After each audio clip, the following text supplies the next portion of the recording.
अग्रज, अनुज, सभी मेरे हिंदू बहनों भाइयों और सामने बैठे हुए मेरे सभी बहनों भाइयों, आप सबको मेरा बहुत बहुत प्रणाम।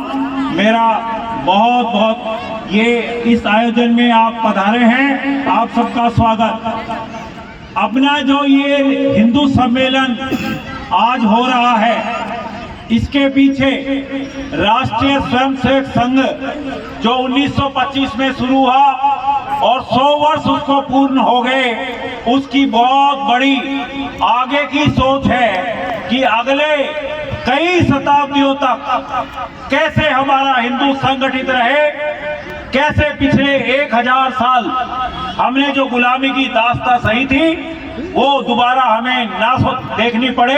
उसी सोच को ध्यान रखते हुए संघ ने पंच परिवर्तन से एक विचार समाज के सामने रखा है, जिसमें हम सब सामाजिक समरसता, कोई ऊंचा नहीं नीचा नहीं, पर्यावरण की रक्षा, परिवार जो हमारे संयुक्त परिवार प्रणाली थी जिसके वजह से हम आक्रांताओं को भी झेल गए और फिर भी हमारी संस्कृति अभी अक्षुण्ण है पूरे विश्व के अंदर और भारत की तरफ देख रही है कि भारत ही विश्व को राह दिखाएगा। ऐसी हमारी संयुक्त कुटुंब परिवार को दोबारा से करें और स्वदेशी जीवन, स्व का जीवन, जैसे हमारी प्यारी बहन चारू कालरा जी ने भी हमारे सामने रखा है, तो स्व का बोध, अपने राष्ट्र का बोध, अपने राष्ट्र की चीजों के ऊपर हमें गर्व होना चाहिए,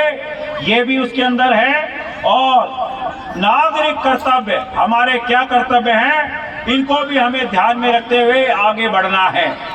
आज हमारे पूरे 100 करोड़ हिंदुओं में जो ये हिंदू सम्मेलन की जरूरत क्या पड़ रही है, उसका एक बहुत बड़ा कारण ये है कि हम सब ये सोचते हैं कि हम तो अकेले हैं, हमारी कोई सुनता नहीं, हमारी क्या ताकत है, ऐसा हमारे बहुत सारे लोगों को सोच होती है। परंतु अभी 3 दिन पहले मुझे ख्याल आया कि छोटी छोटी नदियां जब समुद्र में जाकर के मिलती हैं, उससे पहले वो जो नदियां हैं वो अकेले अकेले महसूस करती होंगी, परंतु जब समुद्र में विलीन हो जाती है तो वो सोचती होंगी हम तो अनंत का ही एक हिस्सा बन गए। कितनी गौरवान्वित, कितनी रोमांचित होती होंगी। ऐसे ही व्यक्ति हिंदू, अकेला हिंदू अपने को जात पात, ऊंच नीच, बड़े छोटे, अमीर गरीब आदि के बंधनों से उठ करके, भय रहित होकर के ये सोचे कि विशाल हिंदू समाज जो 100 करोड़ से ज्यादा का है, मैं उसका एक हिस्सा हूँ, मैं अकेला नहीं हूँ। समाज, राज्य, राष्ट्र, संपूर्ण विराट हिंदू मेरे साथ है। एक भारत श्रेष्ठ भारत, विश्व वंदनीय हिंदू राष्ट्र को जो अपना मानता है वो यह कर सकता है और वो ये सोच सकता है और ये गा सकता है। क्या गा सकता है? तन समर्पित, मन समर्पित, तन समर्पित, मन समर्पित और यह जीवन समर्पित। चाहता हूँ देश की माटी, तुझे कुछ और भी दूं। गान अर्पित, प्राण अर्पित, रक्त का कण कण समर्पित। चाहता हूँ देश की धरती, तुझे कुछ और भी दूं। जब ये भाव लेकर के बढ़ता है तो वो अकेला नहीं, पूरा राष्ट्र, पूरा हिंदू समाज हमारे साथ खड़ा होता है। हम अकेले नहीं, विराट हिंदू राष्ट्र के ही एक अंग हैं। हमें भयमुक्त होना होगा, हमें अपनी ऊर्जा को समेटना होगा। हमने हमारे सामने हमारे हिंदू समाज के, हिंदू राष्ट्र के अनेकों ऐसे उदाहरण हैं जिन्होंने अनेकों प्रकार के कष्ट सहते हुए पूरे हिंदू राष्ट्र के लिए अपने मन में भाव रखते हुए माना कि पूरा हिंदू राष्ट्र हमारा है।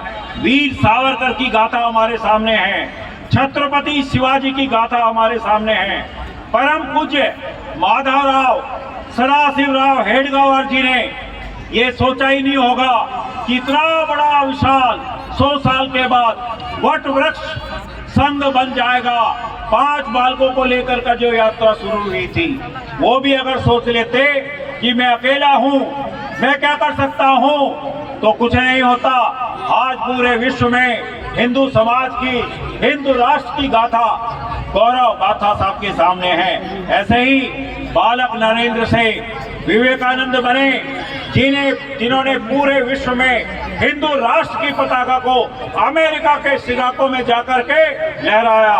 और वर्तमान में हमारे सामने सबसे बड़ा उदाहरण है बालक नरेंद्र से हुए नरेंद्र मोदी, हमारे प्राइम मिनिस्टर, जिन्होंने विश्व में हमारे देश की, हमारे हिंदू समाज की, हमारे भारत की छवि को पूरे देश में निखारा है। और हम आत्मगौरव से कहते हैं हम हिंदू हैं। तो भाइयों, हम ये मान ले, हम अकेले हिंदू नहीं हैं, हम हिंदू राष्ट्र के एक अंग हैं। और स्वामी विवेकानंद ने कहा था, उत्तिष्ठः जागृतः प्राप्य वरान्य बोधता दुरासन्न धारा निशिता दुर्ग वदंती। स्वामी विवेकानंद ने इस कठोपनिषद के मूल मंत्र को हिंदू राष्ट्र के प्रति फूंकते हुए कहा था, संपूर्ण हिंदुओं को जगाने के लिए कहा था, उठो, अराइज, जागो, अवेक, और अपने लक्ष्य को प्राप्त करो। Stop not till the goal is reach. हमारे सामने गोल क्या है? हमारे सामने गोल है विश्व हिंदू राष्ट्र, विश्व वंदनीय हिंदू समाज, अखंड भारत, परम वैभव भारत, विश्व वंदनीय भारत। और इस लक्ष्य की प्राप्ति के लिए हमें आगे बढ़ना है।